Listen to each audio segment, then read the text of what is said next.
Hello. I think Wally, I guess before today, was a friend of mine. He might not be at an hour from now, but he asked me to introduce him, which is really for me a pleasure because as some of you know, Wally is my next door neighbor in the biology department. We've sort of shared a corridor together for at least over 10 years now. And as a way of background, very quickly, Wally got his undergraduate degree in philosophy in 1963 at the University of Illinois, Urbana. And it was during this time that he met his wife, Anne, who is the daughter of a noted plant virologist, Lindsay Black. And I'm trying to gather from her, learn from her whether or not it was Wally's interest in virology that was, you know, a part of this collaboration for many years now or not. But Wally went on to get his PhD in 1970 at the University of Illinois in a laboratory of a very, very famous molecular biologist, Saul Spiegelman. It was during this time that he worked on a bacterial virus called Q beta, which is in some circles thought to represent actually an example of probably how life originated on this planet in the RNA world before there was a DNA world. And Wally worked on the self-replicating form of this virus where you just put the precursors in a test tube and the virus just kept going and going and going.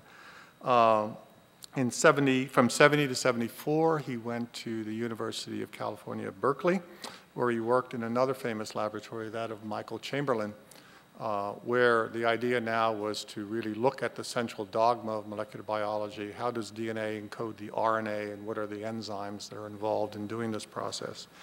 A result of this work were famous 3 papers that appeared back-to-back in JBC, which is really quite a feat when you think about it.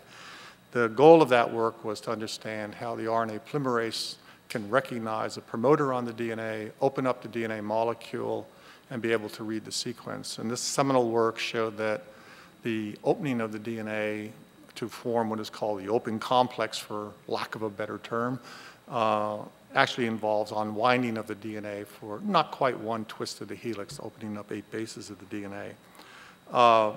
Wally then went on to England to do work in René Debecco's laboratory. For those of you who do tissue culture work, this is another famous person. We use Debecco's media in our laboratories. And it was during that time that he went back again to the viral RNA world, and he worked on viruses that are the reverse of the central dogma, where RNA comes in and it gets copied to make DNA. A classic example of this, of course, is HIV virus, which we all fear. So it was during this time at the Imperial Cancer Foundation laboratory that Wally, I think, really became an Anglophile for those of us who know Wally. He returned to the United States, where he spent from 76 to 84 at the University of Illinois in the Department of Biochemistry, where his interest switched to proteases and fluorogenic substrates that could be used to non-isotopically follow protease activity. In 85, he came to B&L and joined the department as a tenured scientist in 85. He's published over 100 papers, holds 5 patents, and he's worked on a wide range of important projects.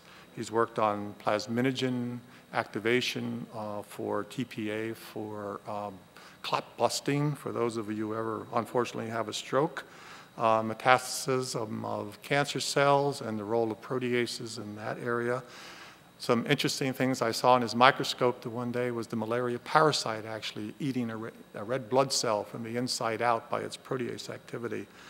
He's worked on the role of proteases in virus assembly, including the virus SARS, the severe acute respiratory syndrome virus, and the theme of today's work, the virus that he works with, is adenovirus.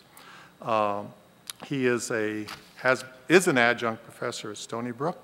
He's been a guest professor at the University of Copenhagen, and he is a visiting faculty member at the Mayo Clinic in Rochester. Above all, though, he is a well-rounded individual. He's an avid artist. a sculpture. We'll see maybe some Kringles in part of the lecture.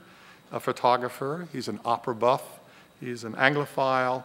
And I'm happy to say, for the last few years, he's really become an accomplished Indian chef. And Wally? Oh, by the way, the title of today's talk is Molecular Sleds and More, Novel Antiviral Agents and Single Molecular Biology. Very good. Thank you very much, John. Is the microphone on? You can hear, okay. In Haskell County, Kansas, there was a mild flu epidemic, presumably in an infected individual. During the replication of one virus particle, a mistake was made. The wrong base was incorporated. The result mutant turned out to be highly virulent. Right? Soon the infection spread. It went from being mild to severe. This was 1918. During the Great War, recruits from that county were conscripted to a nearby army base. 5 days after they arrived at that army base, think incubation time, more than 1,400 recruits had to be hospitalized.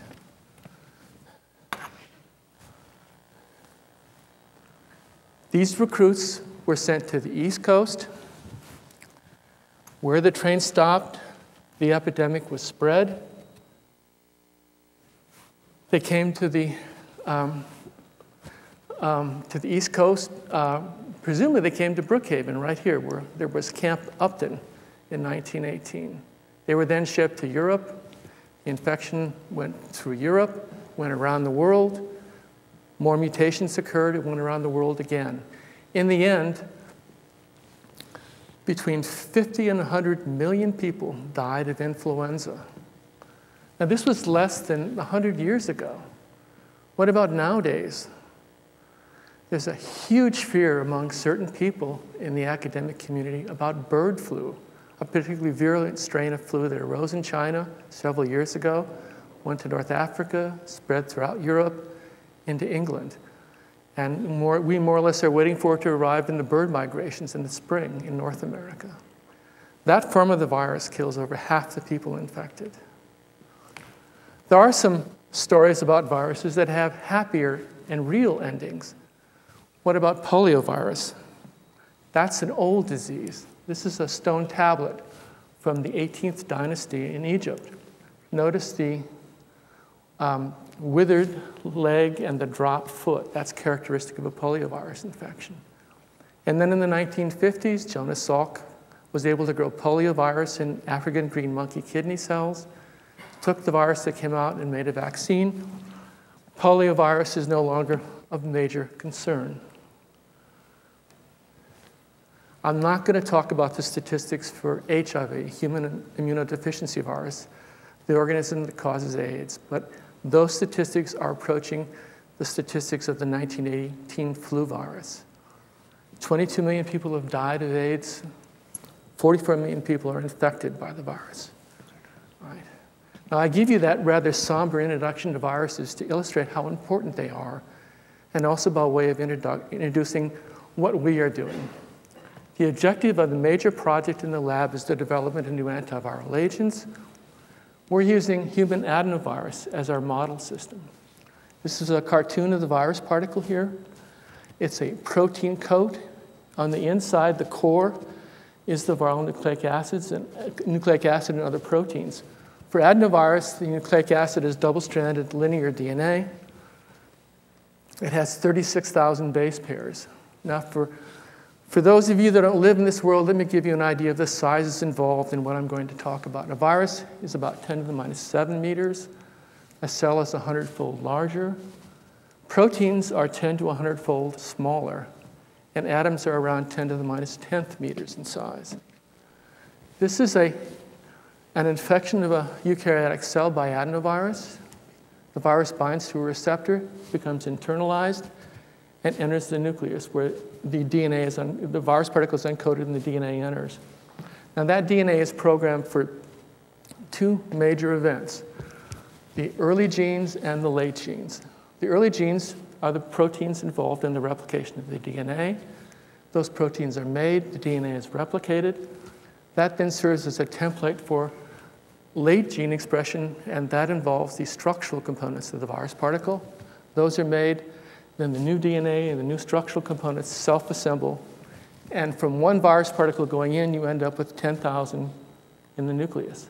The last step in a virus infection is the breaking open of this cell, or lysis, so that other cells can become infected. Adenovirus itself is a major human pathogen. Okay? It causes respiratory illnesses of epidemic proportions, mostly in army bases. Childhood pink eye, kills millions of people in the third world, children especially, through diarrhea, causes blindness, kills many AIDS patients because they're immunocompromised. A year ago on CNN, of the top 11 stories in biology, 10 of them concern adenovirus. A case was being made for the virus being involved in obesity, and also some new strains of the virus had arisen on the West Coast that are quite deadly. Here's something from last week's New York Times. It's about an infection on an island off the coast of Alaska where 32 people came down with pneumonia-like symptoms. One person died, another was put on a respirator. The cause was adenovirus 14. Now, why don't we just get a vaccine against adenovirus? You can't, because there's so many different, quote, serotypes of human adenovirus. To get a vaccine against all of the adenoviruses, you need more than 30 different vaccines. What you need, therefore, are what are called antiviral agents. These are small molecular weight compounds that stop a virus from replicating. Now, how do you choose an antiviral agent? Well, first thing you need to do is to find a target for the drug to bind to. So you look at the infection undergoing by the virus and you say, where am I going to intervene? We decided to intervene at a late stage during virus particle assembly, where the so-called virus-coated proteinase of adenovirus appears. This is an enzyme. It's absolutely required for the synthesis of infectious virus. If you inhibit the proteinase, you'll abort the infection. Now, before I can describe what a proteinase is, let me first describe what a protein is. Protein is a polymer of strung along monomeric units. The monomeric units are the amino acids. There are 20 different amino acids. This is the monomeric unit of an amino acid. These three atoms are the same on all amino acids. The differences are in the so-called side chains, the R groups. Some R groups are positively charged, some negatively charged, some hydrophilic, some hydrophobic. You take two amino acids and you can form a covalent bond, a peptide bond between them, and you start to build up a protein with this linear sequence of amino acids. All right? That's the primary sequence. Depending upon what amino acids are present where, you can fold into a secondary structure of either an alpha helix or a pleated sheet. Ultimately, you have all these different interactions among the side chains and backbones. The protein folds into a three-dimensional structure. This is where the biology is done, in the three-dimensional structure. An enduring theme in biology is the relationship between structure and function. Now, our target, the adenovirus proteinase, is a protein. It's also an enzyme. It's a proteinase, and what a proteinase does is it cleaves other proteins. What allows the adenovirus proteinase to cleave other proteins are 4 crucial amino acids, shown in yellow here. Okay? There's a sulfur here on a cysteine. There's a histidine here. Mechanistically, what happens is the histidine is a general base, pulls the proton off the sulfur. The resultant anion is highly nucleophilic, such that if a protein is specifically bound near that cysteine, it will be cleaved. Its peptide bond will be cleaved. So this is what a proteinase does. It cleaves other proteins. What I've just shown you is the so-called active site of our enzyme. That's shown here now on the surface of the adenovirus proteinase. This is the active site here in green. When we first started working in this field, our hope was that we could find some compounds that would bind in the active site, inhibit the enzyme, and therefore be antiviral agents. And we have such compounds. Here's one here. These are the amino acids involved in catalysis. That compound binds here reversibly, then irreversibly, and inhibits the enzyme. Right? But not only have we shown that the active site contains legitimate targets for antiviral compounds, but well over a third of the surface of the molecule contains potential targets. And this, I think, is one of our major contributions to this field, is the discovery of additional targets for drugs. Right? And in fact, an objective in this talk is to convince you of these statements. Okay? Now, work on the adenovirus proteinase really began in the 1970s in Joe Weber's lab in Canada. He isolated a mutant in adenovirus, a temperature-sensitive mutant. And when he grew it at so-called non-permissive temperatures, the virus that came out was not infectious. And when he looked inside that virus particle, of the 12 major proteins that should be in this virus particle, 6 were different than the ones he normally saw. These are the 6 different ones, okay? They're slightly larger than the proteins that you see in wild-type infectious virus. He called these precursor proteins and put a P in front of their name. Why does adenovirus have precursor proteins? Slightly larger proteins that ultimately are processed to smaller proteins. The analogy is in the building of a cathedral. To build a cathedral, you just don't start on the ground and start adding brick by brick by brick by piece of glass, etc. What you do is you fill up the center of the cathedral with wood, and you use that as scaffolding, and you build the walls, and you put the roof on top. The last thing you do before you open the doors is to remove the scaffolding.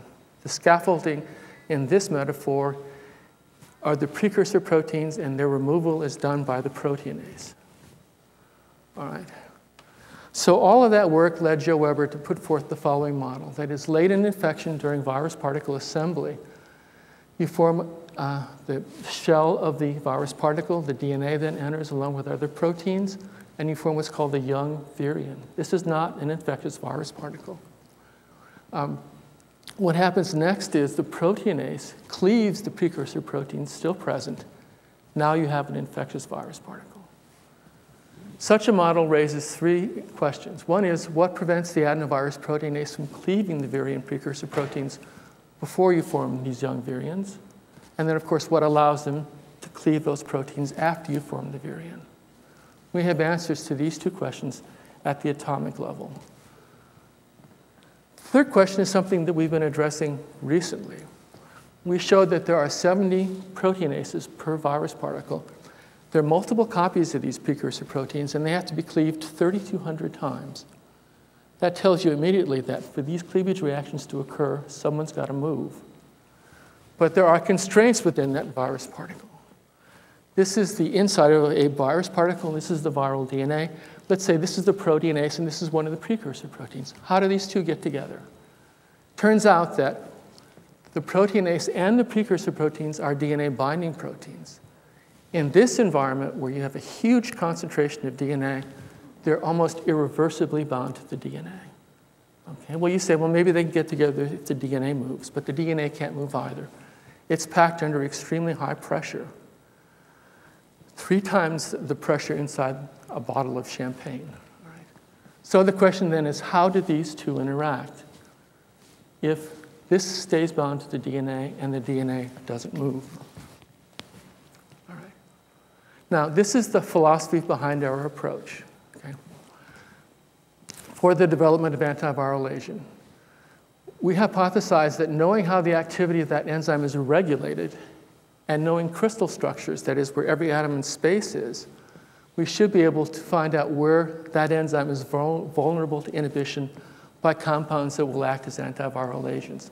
And so I'm going to spend a fair bit of time now showing you how the activity of that enzyme is regulated. All right. The first thing that we did when we entered this field was to develop an assay for the enzyme to determine how active the catalytic power was. We had recourse to an invention of ours several years earlier, the so-called rhodamine-based substrates. This is rhodamine 110, possibly the most detectable compound in nature. It absorbs a huge amount of light and emits more than 90% of that light as fluorescence. What we found was that if you put amino acids on both of these nitrogens, the compound was dark. It didn't absorb light. The rhodamine moiety was in the lactone state. Here, every other bond is double. If this amide bond is cleaved here or here to give you the monosubstituted product, you have a huge increase in fluorescence. Right? So that was going to be the substrate by which we could measure adenovirus proteinase activity. Now, how do we make the substrate available for attack by the enzyme? We need to put an amino acid sequence on rhodamine that the proteinase will recognize. So if you look at these cleavage sites here, where cleavage occurs here, there's either a glycine in this position or in this position. There's a glycine in this position. That's invariant. Doesn't matter what's in the third position. The fourth position, a leucine, isoleucine, and methionine. So we took one of those sequences, attached it to rhodamine 110. This was our substrate, non-fluorescent. The proteinase cleaves it. You get a huge increase in fluorescence. All right. Now I'm going to talk about the regulation of the enzyme at the biochemical level. This is the activity of the adenovirus proteinase in a wild-type infectious virus. That temperature-sensitive virus that I mentioned, it doesn't have any proteinase activity, and you don't see any here. A major problem arose early on in this project when we took the recombinant enzyme, the adenovirus proteinase made in E. coli. We expected to see enzyme activity, and we didn't. Okay. We did all the usual initial tests to show that this enzyme was correctly folded. We had daily lab meetings, and this literally went on for 6 months, where we would come up with an hypothesis as to why this was not active, design the experiment, the next morning design another experiment. After about 6 months, we were kind of coming near the end of what we could come up with when we entertained the hypothesis that maybe what this enzyme here needs is cofactors to become active, and that these cofactors are present in the virus particle. You see activity here, for example. So we took inactive virus, inactive recombinant enzyme, and mixed the two together. To our surprise and delight, we got full enzyme activity. That said, there were cofactors for this enzyme. It turned out there were two. One was an 11 amino acid peptide, which we call P6C. The other cofactor was the viral DNA. There was no precedence for any of this. Okay? This is where the little peptide comes from, P6, the precursor to protein 6. The peptide is at the end. Preceding it is a protease cleavage site. This just shows you how the enzyme activity is stimulated by DNA. If you add more and more viral DNA, you see more fluorescence as a function of time, indicating the enzyme is more active. Okay. Now, this busy slide tells you that we tested a huge number of templates to see what the DNA requirement was. And it turned out the requirement was for a polyanion of high negative charge density. If you take the polymer poly A, it stimulates. If you take ATP, it doesn't. All right. The enzyme does not bind to DNA looking for a specific sequence. So this is what the cofactors do. If you give the activity of the enzyme, which is dead, a catalytic power of 1, adding DNA increases it by a factor of 200, adding P6C to the little peptide by more than 1,000. If you add both together, you get a synergistic response of almost 16,000-fold increase in enzyme activity. All right. Now, a slide aside, there's a third cofactor. And this was discovered by way of a seminar I was giving at the chemistry department at Princeton. I just presented the sequence of the peptide when someone in the audience said, "I've seen that sequence before." Silently, I said, "Rubbish." Ever since we discovered that sequence, we would search the databases looking for in other proteins and never found it. Then later that day, Professor Schutt in his office showed me the sequence of beta-actin, one of the major molecules in a cell. It's the major component of the cytoskeleton. Okay? He said, "Look at the C-terminus of actin. Of the last 8 amino acids, 4 are identical and 3 are homologous to similar amino acids in the peptide cofactor." That implied that actin could be a cofactor for the adenovirus proteinase. I begged some actin from him. When I got back to the lab the next day, we were waiting to do the assay. And this is what we saw. The enzyme is dead. You add actin, you see more and more activity is shown by an increase of fluorescence as a function of time. This, by the way, is the distribution of actin in a cell. Now, why would actin be a cofactor for this enzyme? Turns out that I had read a paper by Tom Schenk, ironically also at Princeton, who said that during an adenovirus infection, the cytokeratin 18, a component of the cytoskeleton, is cleaved by the adenovirus proteinase. Once we discovered the cofactors, had a hard time understanding his observation because the cofactors are nuclear. Cytokeratin 18 is in the cytoplasm. All right? But now that actin is possibly a cofactor for the enzyme, actin is in the cytoplasm, maybe that's actin ABP complex is what's cleaving cytokeratin 18. This just shows that if you introduce the protease into cells, this is where it localizes by the green. This is where cytokeratin is. And as you can see, they co-localize.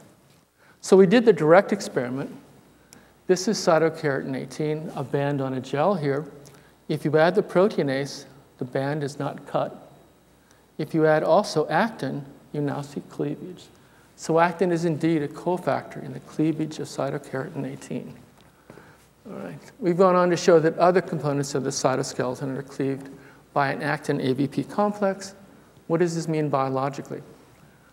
Earlier I said that the last step in a virus infection is when the cell breaks open, releasing the newly synthesized virus particles.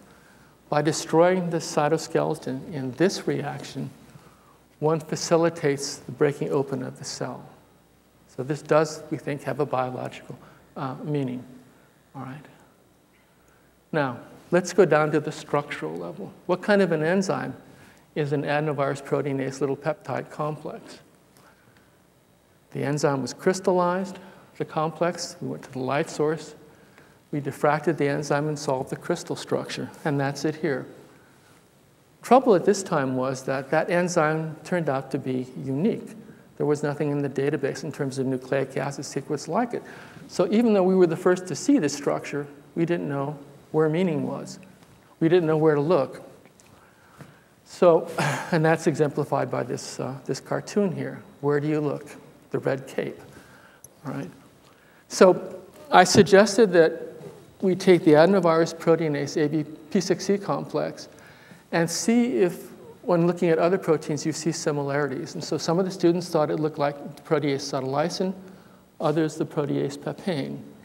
So I suggested, well, and you can see where there's similarities in this blue kind of central helix.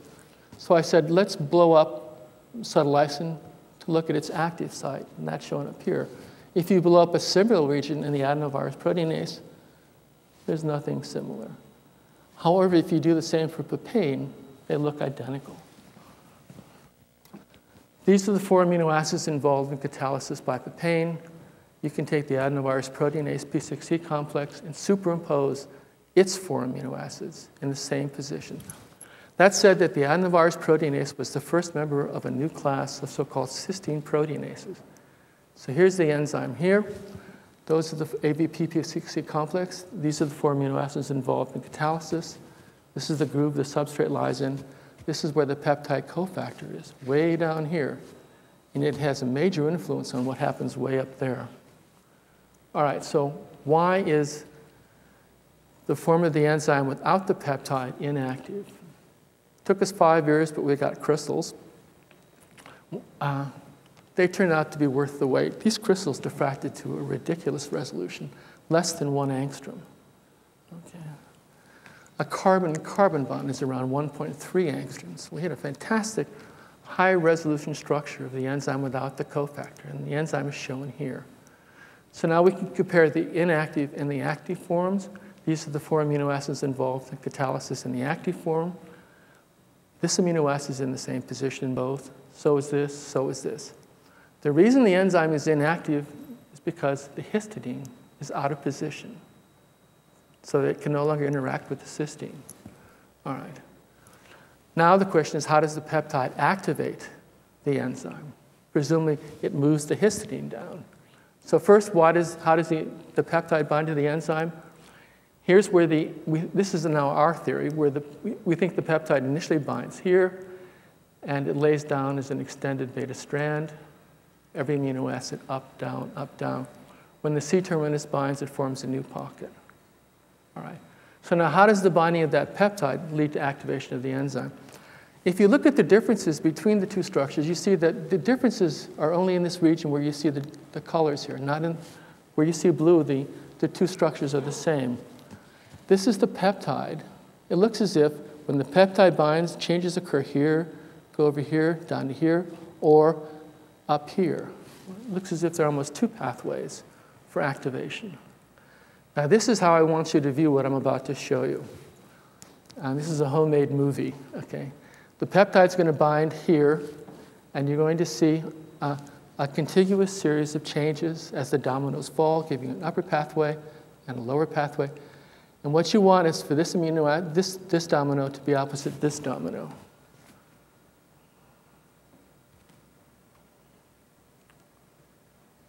And sure enough, they are opposite each other. So think chain reaction, okay? All right, so here's the active form with the peptide. Here's the inactive form. We're going to start with the inactive form. The peptide binds.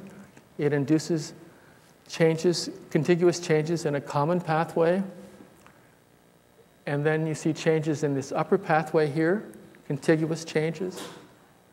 And ultimately what happens, the histidine goes from here down to here. And so that's shown here where the histidine in the inactive form is up here, and it then drops down. Okay. This was the surprise, the second pathway. Why is there a second pathway? And we only began to have a feeling as to why when we started focusing on this tyrosine 84. Turns out that when that pathway is traversed, that it moves from here, whoops,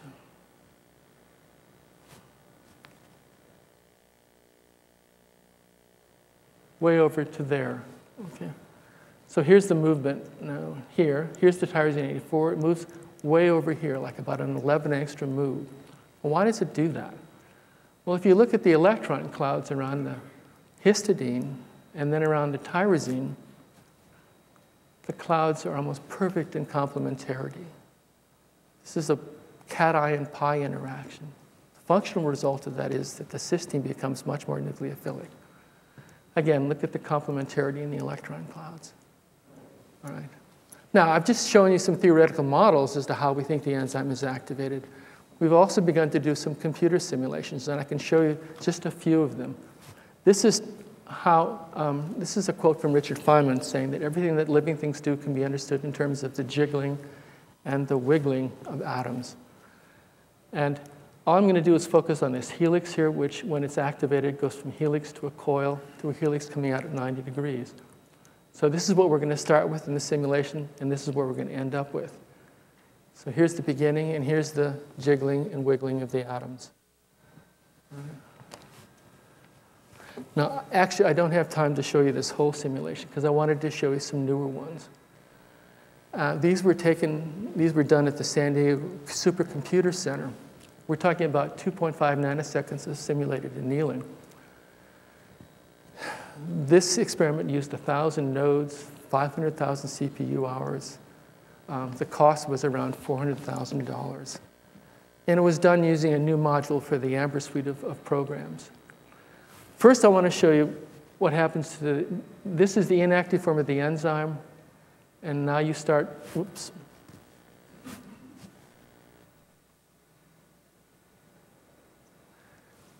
The activation pathway, remember this long helix, how it changes? Histidine dropped down a little bit.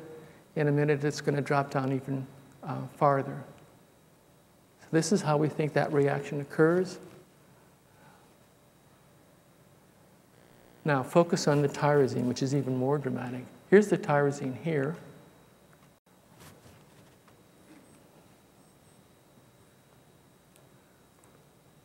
It's as if this helix has to form a coil, and this has to come out so that this can go from here way over there. I remind you, if this is true, then compounds that bind and prevent this reaction from occurring are potential antiviral drugs. All right. Last simulation is this one. And I show this because it's rather dramatic. It's down here. This is the peptide. Watch this tyrosine residue. These are hydrogen bonds here. First, it's going to form a hydrogen bond over here. There it is. And now this is going to drop down, and it's going to go over here and kind of grab that by way of a hydrogen bond. And then almost donate it over here. These simulations are fantastic. I mean, you can get thermodynamics from them. You can get sequences of events, et cetera. So, now, let's address the third question. If you have 17 molecules of the proteinase in the virus particle, and it can't really move off the DNA, how does it find its substrates? This was our model as to what happened. This is the inside of the virion here. This is the adenovirus proteinase. It's inactive. It comes inside the virus particle bound to the DNA. That partially activates it. Eventually, it encounters P6. It cleaves where you see the red. The peptide comes out and then binds to the enzyme that created it. Now you have a fully active proteinase AVP-P6C complex. And we postulated that it moves along the DNA, cleaving the precursor proteins as it moves. All right. So about a year and a half ago, we thought we were ready to test the hypothesis that this enzyme slides on DNA. I wrote 10 laboratories that study the movement of single molecules of nucleic acid enzymes along DNA, saying, would you like to collaborate? I heard from only one of them who said his collaboration palette was full. Tried to think, well, why didn't people want to collaborate with us? Well, I could come up with two reasons. One is that there was no precedence for a proteinase interacting with DNA, let alone sliding, so maybe they thought they might be wasting their time. The other reason is that the two competing labs in this field at the time claimed they couldn't reproduce our results on the interaction of the enzyme with DNA. Here's an abstract in the Journal of Virology. It says DNA was not found to be a cofactor of the proteinase, as previously proposed. Mangel, McGrath, et cetera. They were referring to our Nature paper. So maybe that was the other reason that people didn't want to collaborate with us. Anyhow, I started reading some papers in Science and Nature by Sunny Chi, a professor in chemistry and chemical biology at Harvard. They were magnificent papers. So I called him up and I said, we think we have a proteinase that slides on DNA. Can we test that? He said, well, send me your evidence. I did. 2 weeks later, I got a call from a graduate student that was doing the sliding assays. And he said, I think you made your case. Come on up. So we labeled various forms of the proteinase with the fluorescent dye, and I went to Cambridge. Now, this is the assay that they use for sliding on DNA. They take a cover slip, attach DNA at one end. This is lambda DNA, which has 48,000 base pairs. The cover slip is in a groove, and they can flow liquid down the groove. So you flow stretch the DNA. You put that cover slip over an objective, and you shine a laser in the objective such that the incident angle is critical, and you get total internal reflection of the laser light, except for an evanescent wave, which goes in this direction into the liquid, only about 100 nanometers. In doing so, you illuminate a very small volume, you have a low background, and this is what allows you to see single fluorescent molecules. All right, so this is the flow stretch DNA. These are single molecules of DNA in the microscope. So now let's take this off the DNA and take the adenovirus protease peptide complex labeled with one dye and put it in the liquid going across the DNA. This is what we saw that first day. No one moved. We discussed the result. The only thing that we could think of was maybe next day to drop the pH, putting more positive charges into the system. Maybe we might get movement then. And if not, then I'll go back to Long Island that afternoon. So the next morning, we dropped the pH, and this is what we saw. Everyone was sliding on the DNA. These are going back and forth along the DNA. These slides were so long, both in time and in distance, that within 5 minutes, the room filled up with people wanting to see the television screen. Let's focus on one slide. That's here. The molecule sliding to the right, then it's going to the left, and it's going to the right. Here you're tracing out that trajectory, and this is a centroid analysis of that trajectory. So initially the molecule goes 4,000 base pairs to the left, then 8,000 base pairs, 12,000 base pairs to the right. So that within a second, it's traveled 16,000 base pairs. These are a number of trajectories that we saw. You can take the initial slopes to get a one-dimensional diffusion constant. Turns out that one-dimensional diffusion constant for this complex was the highest yet observed, 21 million base pairs squared per second. All right. What about the proteinase without the peptide on it? Surprisingly, it didn't slide. Here it is bound to the DNA near the non-tethered end, and it's just going up and down in the y direction. All right. Now, that the complex slid and that the protease alone did not slide implied that maybe sliding was due to the 11 amino acid peptide, which is shown down here. All right. Now, I really didn't want to do this control, but people in my lab said I had to do this control, and I had enough respect for them to go ahead and do it. And of course, I was wrong.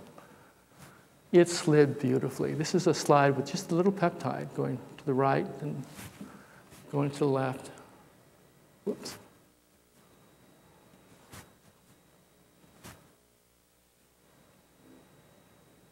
There it is again. This is really an extensive slide. It goes for 6 seconds, goes over 20, 30,000 base pairs. Just the 11 amino acid peptide. Earlier, we had shown that by synchrotron footprinting that the peptide is actually in contact with the DNA. So now, gotta do this really quickly, but this is the structure of DNA, double-stranded DNA. And you have in the backbone phosphates here and phosphates here. And then this is the minor groove, and this is the major groove. We have a model as to how this enzyme can slide on DNA, yet remain in contact with the DNA. Namely that contiguous lysine and arginine side chains with a positive charge here and a positive charge here can bind to the two backbones containing the phosphates, positive binding to negative. And then this one dissociates and moves up. This one stays bound, so the molecule has moved, but it moves with at least one anchoring on the DNA. Okay. Now, is this a molecular sled? Certainly, if you put the proteinase on it, it slides the proteinase. So we took a heterologous molecule, streptavidin, to see if it would slide. And indeed, streptavidin doesn't even bind to DNA. And the streptavidin sled complex indeed slides on the DNA. This is a more seasonal interpretation of the result. Right. Now, I don't have time to go into it, but there should be some tremendous uses of this molecular sled in terms of biotechnology and in nanotechnology. For example, we'd like to make a DNA wire, put on the sled a bunch of negative charges and a voltage across the wire to get the sled to go in one direction. All right. I've shown you now how we think the enzyme functions, how it's activated, how its activity is regulated. Now, how can we put this together to get antiviral agents? Well, we use a technique called structure-based drug design. And if you remember, I said that not only is the active site a target, but that well over a third of the surface of the molecule contains legitimate targets. And now you know what these mean. This is the active site region, it's the P60, the peptide binding site down here, the DNA binding region, the transduction pathway that I just showed you. Right? Now, how are we going to get drugs? Well, let's say we pick this kind of crevice here as a drug target. You can put its coordinates in a computer. You can then have a database with 1 million small molecules, their structures, okay? And you have a program called a docking program, and it takes one molecule at a time and tries to fit it into the crevice. After 2 weeks of computer time, you get a list. This binds best, this binds worst. So here are some of the molecules that we found that bind to this pocket here. That one binds this way, this one binds a different way.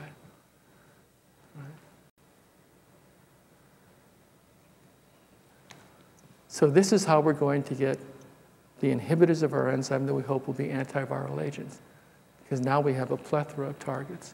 This is the best inhibitor we have to date. It's going to be tested by NIH, I hope, next week. It was originally designed to bind into the pocket that the peptide binds in. Binding of the drug should inhibit the binding of the peptide and prevent the activation of the enzyme. And binding there does inhibit the enzyme. But it was also became clear that that compound binds to the active site. So we have a drug now that binds to two different sites in the protein. Binding to either site inhibits the enzyme. We think this should be a fantastic antiviral agent, one that maybe even resistance cannot arise against. Now, there are only 3 more slides left. When we first started working on this proteinase, we were kind of alone. The gene sequence was unique, et cetera. You don't want to be in that position in biology. You want what you learn to be applicable to other systems. Since then, other genes have been discovered that are homologous to the adenovirus proteinase. And in particular, 2 genes in chlamydia, the cause of the most prevalent sexually transmitted disease in the world. And it's our fondest hope that when we get drugs against the adenovirus, that with little or no modification, they might work against chlamydia. Chlamydia infections are controlled by antibiotics in the Western world, but antibiotics are not a viable source of drugs in the Third world. Now, these last 2 slides are shown for aesthetic reasons only. This is our proteinase. Those are the 4 amino acids involved in the active site. There's the groove. This is where the peptide is. Superimposed on that structure is a structure of another proteinase, papain, from papaya. It has 4 amino acids in a groove in the same position. But look at the folds. The orange put the adenovirus, those 4 amino acids there. This is the orange fold that led to their positioning there. For papain, an entirely different fold put the same 4 amino acids in the same position. This is an example of convergent evolution. Okay. Now the fun part of the talk. Okay. These are the mainstays of the lab. Diana Toledo, who's in Florida, and Bill McGrath. Almost every experiment I showed you, Bill McGrath was involved in. He's the smart one of him and me. I get stuck writing the grants and the papers. He gets to do the experiments. And by the way, notice how lousy the distribution of heights is in the lab. She's, what, 4'7", and he's almost 7 feet. The average height is average. All right, this is Paul Blaney, the student at Harvard that did the sliding experiments. This is Sunny Hsu, whose lab the sliding experiments were done in. If the lights can go down a little bit, these are the other people at Harvard that were involved in those experiments. This is a cartoon. It shows a circular piece of DNA, and you're about to see a restriction enzyme appear. It's going to bind to the DNA and start sliding down the DNA. If you notate, it rotates. Okay? When it finds a specific sequence it's looking for, it cuts the DNA at that sequence. So I'll just show you. So this is the DNA.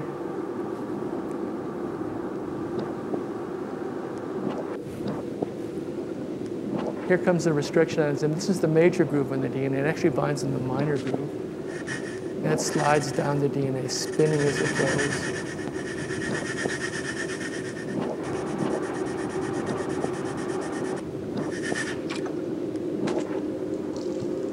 Now I'm going to end by showing you a bunch of pictures of people in the lab. Many of these people are students that came from the Sully program in the Office of Education here. I have a huge respect for that program. I think it's one of the best things that the lab does for its scientists is to provide these students, especially in the summertime. Most of the ones that have worked in my lab have been able to publish a paper, and that helped them get into graduate school or even medical school. Okay. These are all Sully students.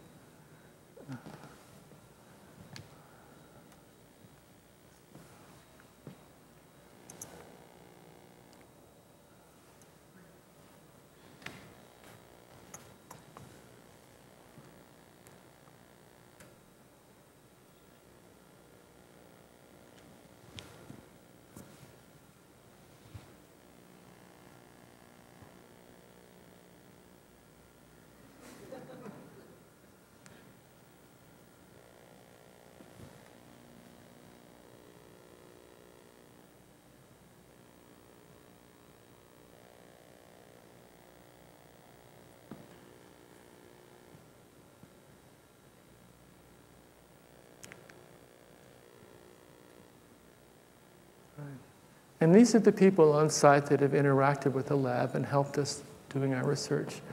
And I particularly wanted to thank them by giving you a list of the people. All right, thank you very much for listening.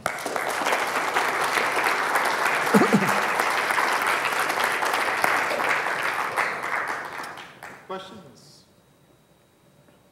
I'll go first. The actin sequence, is it a sled? It is a sled. A better sled? A worse sled?